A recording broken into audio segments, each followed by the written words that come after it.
Good evening. 10 lives have been lost on Victoria's roads in 44 hours, prompting a plea from senior traffic officers to all drivers to slow down. Among the deaths, a mum killed in front of her own family on Mother's Day after police say her husband ignored a stop sign. Crime reporter Gillian Lentouris. Flying across Westall Road, in an instant, 2 lives lost. Can't explain why suddenly this weekend has gone so bad. Just before 6 this morning in Clayton South, when a 52-year-old Scoresby woman veered onto the wrong side of the road, killing herself and the 46-year-old driver of the other car. 6 hours later, another double fatality near Daylesford. 2 people in one car were killed. Remember that you're in charge of a lethal piece of machinery. Last night, a Mother's Day tragedy. A Dandenong North mum on the road with her family, killed in Gippsland. Her 52-year-old husband didn't obey a stop sign. He struck a car coming from Trafalgar, travelling at 100 kilometres per hour.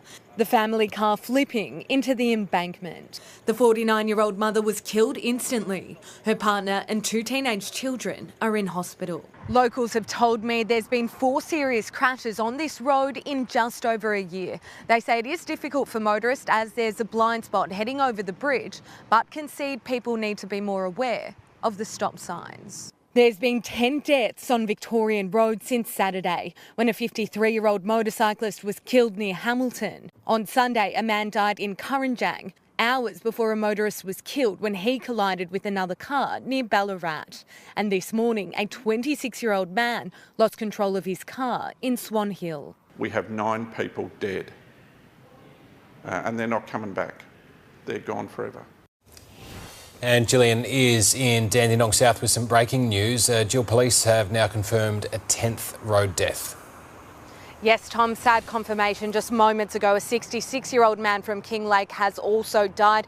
It was earlier this morning. He was walking across a road in West Footscray, and that was when he was struck by a vehicle, taken to hospital in a critical condition, but just moments ago he has also died. Now, all of this, Tom, coincides with the National Road Safety Week. That kicked off yesterday. Police are really targeting speeding drivers. More than 30 deaths have been a result of speed on our roads. That's 10 more than the same time last year. You'll see police out in force across the state with speed radar guns like you can see behind me. But Tom, really the message is clear. Don't speed, obey the road rules, and really that could save your life. All right, Gillian Lentouris there, thank you. In an introduction to the world for Pope Leo XIV, the Holy Father meeting with journalists from across the globe, thousands of them attending an event with Pope Leo XIV in Vatican City, an opportunity for the Holy See and members of the press to interact with one another. And this was our exchange with the Holy Father. Holy Father, any message for the United States?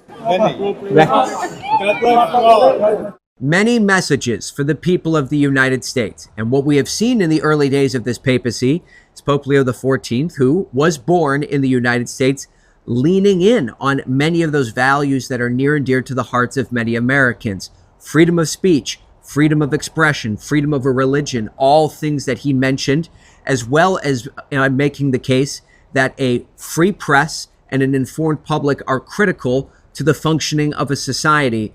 Very clearly, in the first few days of his papacy, Pope Leo XIV focusing on many of these values that are close to the hearts of Americans across the country. In Rome, Robert Sherman, News Nation. President Donald Trump on Monday signed a sweeping executive order setting a 30-day deadline for drug makers to lower the cost of prescription drugs in the U.S. or face new limits over what the government will pay. Our country has the highest drug prices anywhere in the world by sometimes a factor of 5, 6, 7, 8 times. The order calls on the health department, led by Robert F. Kennedy Jr., to broker new price tags for drugs. If a deal is not reached, a new rule will kick in that will tie the price of what the U.S. pays for medications to lower prices paid by other countries. It's unclear what, if any, impact the Republican president's executive order will have on millions of Americans who have private health insurance. The federal government spends hundreds of billions of dollars on prescription drugs, injectables, transfusions, and other medications every year through Medicare, which covers nearly 70 million older Americans. Public health agency leaders will start meeting with drug companies to offer new prices over the next month. Drug makers argue threats to their profits could impact research to develop new drugs. What changes could be coming to your Medicaid? Well, House Republicans tried to answer that by releasing legislative text from a proposed bill that includes cuts and other changes to Medicaid. This is one of the most contentious issues they face in trying to advance President Donald Trump's agenda in one sweeping package. The text calls for a slew of spending reductions through stricter eligibility verification, citizenship checks, tougher screenings on providers who get reimbursements, and cuts in federal Medicaid funding to states that offer coverage to people living in the country without documentation. This morning, new now at 9, the Department of Homeland Security has issued subpoenas of our state's Immigrant Assistance Program. Federal agency wants records from LA County to determine if undocumented immigrants received Social Security payments going back to 2021. Those records include name and date of birth, as well as immigration status. In LA County, the program provides cash assistance to non-citizens who were lawfully admitted into the U.S. They must also be over the age of 65, blind, or disabled. Last month, President Trump issued an executive order aimed at curbing incentives for individuals living illegally in the U.S. The Trump administration is continuing its push to get immigrants in the country illegally to self-deport. The latest part of that process is partnering with the United Nations International Organization for Migration to assist migrants in leaving the U.S. It's seen as an unlikely ally and partnership. The UN agency has been at odds with President Trump on many issues, including his Remain in Mexico policy and plans for mass deportations. While the Trump admin and IOM are two entities with broadly different views on immigration, both will be involved in assisting migrants here illegally out of the country voluntarily. The migration agency insists it's not helping to deport migrants, but is just helping them leave. In a news release, the agency says, at the request of the U.S. government, IOM is providing assisted voluntary return to people in the U.S. who register to voluntarily return to their countries of origin. The United States determines its own migration policy.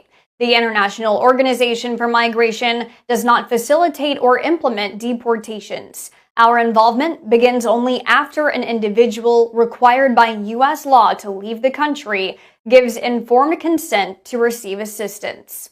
The Trump administration has implemented new tactics and incentives in hopes that millions of migrants here illegally will self-deport rather than be forced out.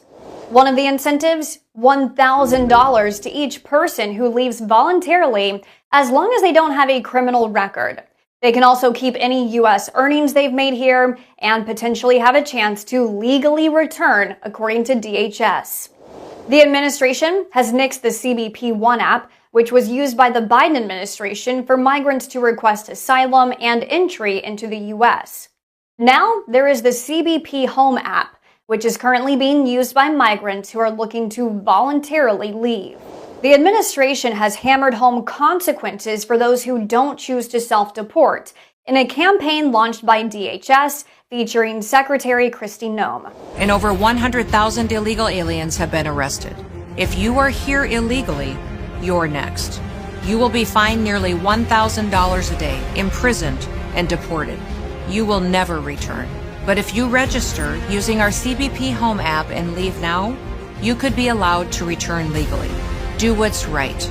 Leave now. So far, at least 1,000 migrants have used the app to self-deport, according to the Washington Post, which was first to report on the UN agency's involvement in voluntary removals. At least 100 civilians were killed by Burkina Faso government forces in March near the western town of Solenzo, Human Rights Watch said Monday. According to victim testimony and videos shared on social media gathered by the rights group, the attackers were Burkina Faso Special Forces and members of pro-government militia, the Volunteers for Defense of the Homeland. The victims were all ethnic Fulani, a pastoralist community that is widespread across the region, which the government has long accused of supporting Muslim militants. An earlier report from the Human Rights Watch stated that the government's involvement was likely because of the video evidence on social media, although the findings were not definitive. The government issued a sharp denial when first reports surfaced, saying in a statement it condemned the propagation on social media of images inducing hate and community violence and fake information aimed at undermining social cohesion in the country. In Gaza City, children carrying empty jugs chase after a rare delivery truck bringing drinking water. In Shati refugee camp, residents say it's been nearly 2 days since any water arrived. With no regular supply, families are forced to wait for hours, only to get a single bottle that can't meet their needs, with many drinking unsafe water. I'm forced to drink salt water. I have no choice. This causes intestinal infections, and even medicine isn't available to treat these conditions. Sometimes we suffer from severe diarrhea, dizziness, because of the salt water we drink when fresh drinking water isn't available.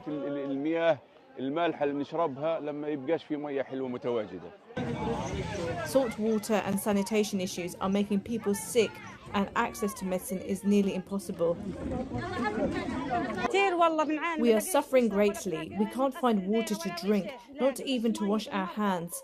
Water is not always available. Our children are dying of thirst. Israel's blockade has stopped aid and fuel, shutting down water wells and Gaza's main desalination plant. With power cut and clean water scarce, survival is harder by the day. Along the White Nile River in South Sudan, children are desperately hanging on to dwindling humanitarian supplies. More than 60,000 malnourished children in Upper Nile State now risk plunging into deeper malnutrition, the United Nations World Food Programme and UNICEF warned last Thursday. The White Nile River is the main humanitarian supply corridor into Upper Nile, but intensified fighting means no food aid has reached the area in almost a month. WFP and UNICEF expect to exhaust their supplies by the end of May without urgent action. In the past weeks already, boats carrying thousands of metric tons of food and nutrition supplies have been forced to turn away due to security concerns. Upper Nile State has some of the highest malnutrition rates in South Sudan, with over 300,000 children affected by moderate or severe malnutrition in the past year. The area also has to handle an outbreak of cholera. Since February 2025, a surge of violence in the region has increased the number of displaced families and heightened food insecurity. The escalation comes amid growing tensions between South Sudan's President Salva Kiir and First Vice President Riek Machar. Angola continues to fight its worst cholera outbreak in 20 years, with the disease spreading to 17 of the country's 21 provinces since January. The outbreak has caused nearly 600 deaths and more than 18,000 cases as of early May, according to United Nations agencies.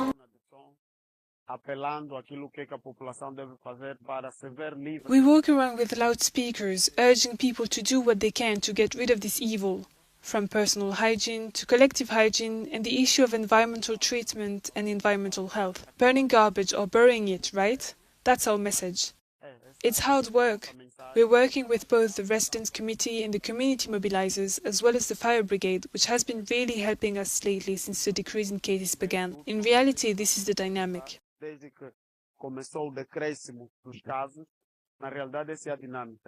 Angola's Ministry of Health and its partners respond to the outbreak through case detection, deployment of rapid response teams, community engagement and a vaccination campaign that has already reached 1 million people. We're tired of seeing death, we're tired of seeing patients with these problems. We also want to rest, and we can't. Since January 13th, when we started battling cholera, we've been fighting it all the time. So we want at least 1 day of rest, but we can't rest. We are the rapid response team, and we won't stop until this is over. This outbreak is affecting people of all age groups, especially those under 20 years old. Angola's last major cholera surge in 2006 killed over 2,700 people. We received a call of a traffic collision involving a tour bus and a Nissan vehicle at approximately 5:03 this morning. As a result of that initial collision, the Nissan caught fire and unfortunately trapped the occupant inside, succumbed to their injuries as a result. The tour bus was carrying 63 occupants altogether. On the bus, of the 63, 32 were transported to numerous local hospitals for care. Reports from LA County Fire indicate that we had 2 in critical condition, with the remaining parties being moderate to minor injuries. at this time. The tour bus was coming from the Morongo area and was heading to Koreatown in downtown LA. The cause of the accident is still under investigation. We are still piecing everything together with statements provided by witnesses and the parties involved, that from the tour bus.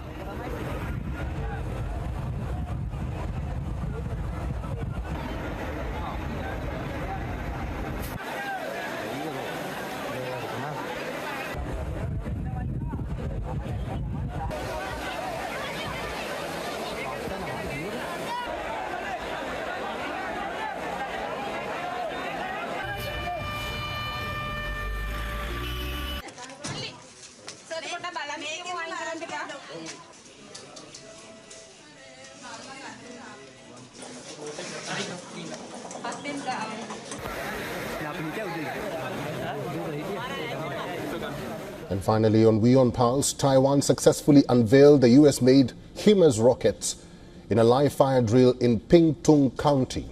Taiwan purchased 29 HIMARS launchers from the US as part of its efforts to bolster its strength amid growing military pressure from China. We leave you this report.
American and Saudi flags line the streets of Riyadh ahead of President Donald Trump's visit.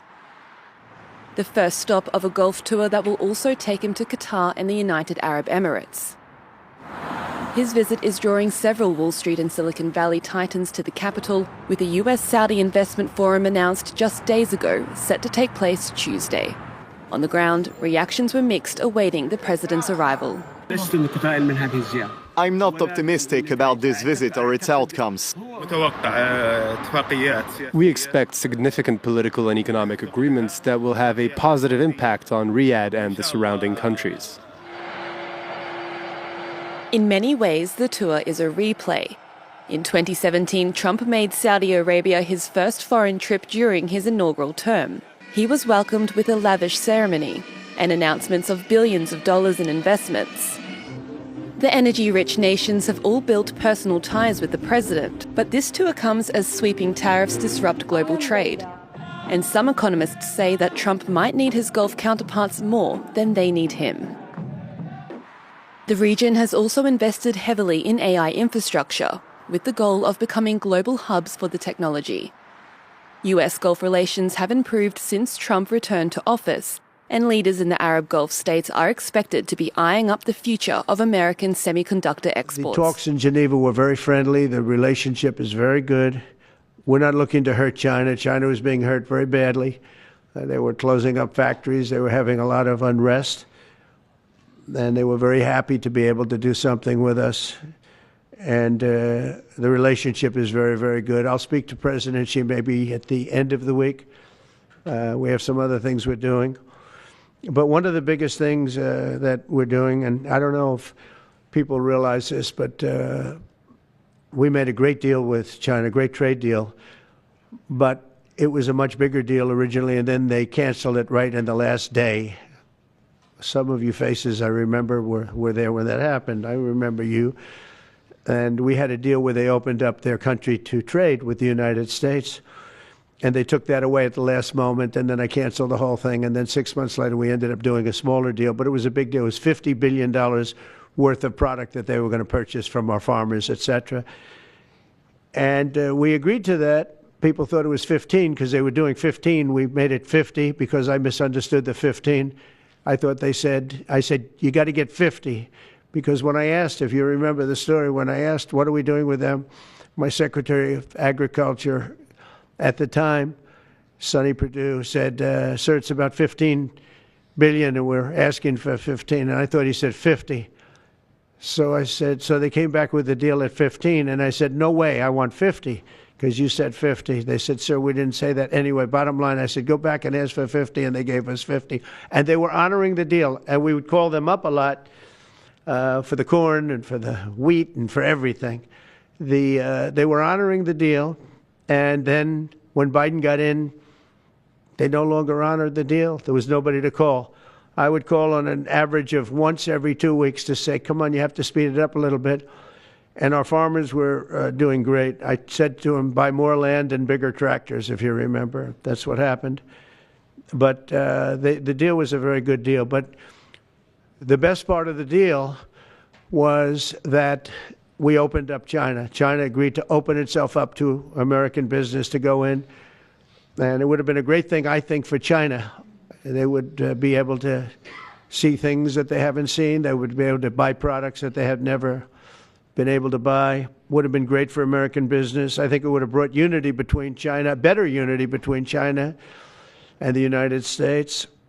And the bottom line is that they canceled it the last day. We were all set to sign it, and then I went a little bit angry. I got a little angry. I said, they canceled the deal. The deal was done. It was all ready to be signed, and people went over. They came back to me, sir, they don't want to sign the opening up China. Well, the biggest thing that we're discussing is the opening up China, and they've agreed to do that.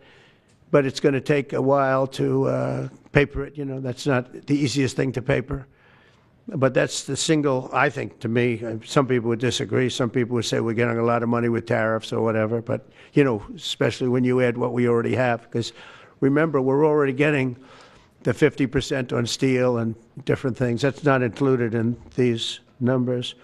So you can add that. But the biggest thing to me is the opening up. I think it would be fantastic for our businesses if we could go in and compete with China. It would be a lot of jobs for China. It would be, I think, at a time when they can frankly use the jobs. And that's what we're talking about. So that's a very, very important element to add. So when Scott, I watched him speak the other day, and I think he didn't want to say it, but I said, it's okay to say it. Look, if we don't get it, we don't get it. But if we don't get it, it won't be a positive thing. But if we do get it, I think it's maybe the most important thing to happen. Because if you think about it, we opened up our country to China. They have very few restrictions. And they didn't open their country to us. Never made sense to me. It's not fair. And they've agreed to open China, fully open China. And I think it's going to be fantastic for China. I think it's going to be fantastic for us. And I think it's going to be great for unification and peace. China will also suspend and remove all of its non-monetary barriers. They've agreed to do that. Well, they're very numerous. But again, to me, the biggest thing that came out of that meeting is they've agreed. Now, we have to get it papered, but they've agreed to open up China. I'd like to go back to China just for a second. They're very heavy on the fentanyl. We're charging them, as you know, 20% for the fact that they send fentanyl into our country. And they've agreed that they're going to stop that. And, you know, they'll be rewarded by not having to pay, hundreds of billions of dollars in tariffs. So the fentanyl should stop. It comes from China. It's amazing. And comes through our southern border, comes through our northern border, too. Comes through Canada and comes through our southern border, much more through the southern border. But so that's a very important subject to me. Because everybody in this room has lost friends or people that have family members that have died of fentanyl. So there's a big incentive for China to stop, and I take them at their word. They're going to work on that, I think, very hard. And one thing, when they work on something, they get it done. Besides trade talks, a new funding bill, of course, is front and center in Washington, and the included tax policy, a key piece of that legislation. Our Emily Wilkins is in D.C. this morning with more on a pivotal week again for this bill. It's going to be incredibly critical, Carl. House Republicans, they've released at least part of their tax bill over the weekend ahead of a first vote from a House committee that could happen as soon as tomorrow. But the price tag from this part alone shows how tough it's going to be to prevent this bill from adding trillions to the deficit. So the so-called skinny bills provision, what we know so far, it is going to benefit millions of Americans by extending and enhancing numerous deductions. Small business owners who record their income on their personal taxes could see their deductions jump up to 22%, up from the current 20%. And the estate tax would be exempt from gifts up to $15 million, another increase there. The bill would also give most taxpayers larger deductions, including Trump's second term in office. The bill would increase the standard deduction for another $1,000 for single filers and $2,000 for joint filers, at least until 2028. It would also boost the child tax credit to $250,000. We are still waiting on a number of major details, however. A lot of the contentious stuff is still being worked out today. That includes how much to raise that state and local cap. It includes tax credits and deductions that are key for businesses, and the fate of green energy tax credits. Now, while none of those are final, at least two sources involved in negotiations just told me that the SALT cap is likely to be $30,000 for those making less than $400,000. Another thing that we're still waiting for, the revenue raisers, and they are going to be needed because this partial bill is estimated to add $4.9 trillion to the deficit over the next decade, according to the nonpartisan Joint Committee on Taxation. Remember, the House agreed only to spend a maximum of $4.5 trillion on the tax portion, which means they are going to have enough revenue raisers to cover the additional there, as well as all the things that Trump wants, all the things that business wants, and all of these things like a raise in the SALT cap. Guys? Emily, thank you so much for breaking that all down for us. Emily Wilkins. Бажаю здоров'я, шановні українці, українки. Багато сьогодні було дипломатичної роботи і нашої з партнерами, і комунікації між партнерами на підтримку для нас. Від завтра очікуємо на припинення вогню. Ця пропозиція на столі – повне і безумовне припинення вогню, тривале, щоб дати необхідну основу дипломатії, може значно наблизити мир. Україна давно це пропонує. Партнери пропонують. Увесь світ про це каже. Очікуємо на ясну відповідь від Росії. Війну Росії все одно доведеться закінчувати. Вбивства повинні закінчитись. Українські сили готові будуть реагувати дзеркально, щоб це було чесно. Ми неодноразово чули від партнерів, що вони готові посилювати санкції проти Росії, якщо Путін відмовиться від припинення вогню. Побачимо. І у нас в Україні немає жодної проблеми вести перемовини. Ми готові до будь-яких форматів. Я буду в цей четвер, 15 травня, в Туреччині. І очікую на Путіна в Туреччині. Особисто. І сподіваюся, що Путін цього разу не шукатиме причин, чому він щось не може. Ми готові говорити, щоб закінчити війну. Четвер. Туреччина. Президент Трамп підтримав. Всі лідери підтримують. درک بهتری وجود داره الان مواضع یه مقداری به هم نزدیکتر شده میتونم عرض بکنم و در نهایت به نظرم که میشه گفتگوها رو به جلو ارزیابی کرد.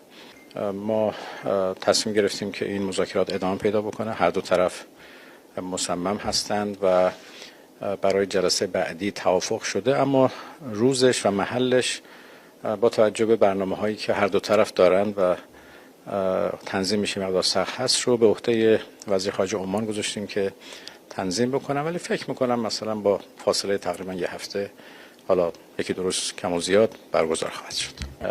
از نظر ما غنیسازی یک موضوعی هست که حتما باید ادامه پیدا بکنه و هیچ جای مصالحه در خصوص اون وجود نداره. ممکنه ابعادش، اندازه هاش، سطحش، میزانش، اینها به جهت اعتماد سازی مثلا در یک دوره محدودیت‌های براش قائل بشیم مشابه بار گذشته، ولی اصل موضوع غنیسازی اصلا قابل مذاکره هست.